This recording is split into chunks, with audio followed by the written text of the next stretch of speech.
নবীনগরের ভোলাচং গড়ের পাড় শ্মশান সংস্কার কাজের উদ্বোধন।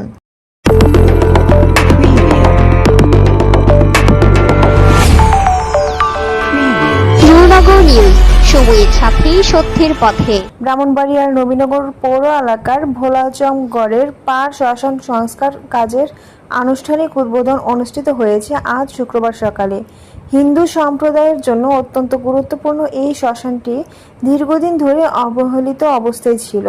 স্থানীয়দের দীর্ঘদিনের দাবির পর অবশেষে শ্মশানের সংস্কারের উদ্যোগ নেওয়া হয়।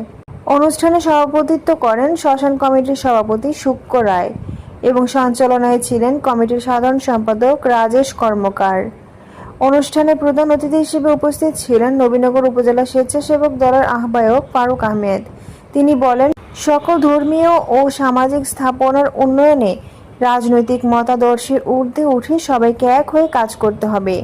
এই শ্মশান শুধুই একটি স্থাপনা নয়, এটি ভোলাচং এলাকার হিন্দু সম্প্রদায়ের শেষ বিদায়ের স্থান, যার সংস্কার অত্যন্ত জরুরি ছিল। অনুষ্ঠানে আরও উপস্থিত ছিলেন নবীনগর উপজেলার বিএনপির সদস্য হরমুদ সর্দার, পৌর বিএনপির যুগ্ম সাধারণ সম্পাদক মোনাব্বির হোসেন, বিএনপি নেতা শাহেদ মিয়া, বিশিষ্ট চিকিৎসক ডাক্তার দীপক মজুমদার, যুবদল নেতা শাহ আলী, বিলাল হোসেন, শুক্কুর খান, অপু সাহা, সুজয় পাল ও উত্তম কর্মকার। উল্লেখ্য, নবীনগরের ভোলাচং এলাকার এই শ্মশানটি মূলত ভোলাচং 5 গ্রামের হিন্দু সম্প্রদায়ের লোকজনের জন্য ব্যবহৃত হয়ে আসছে।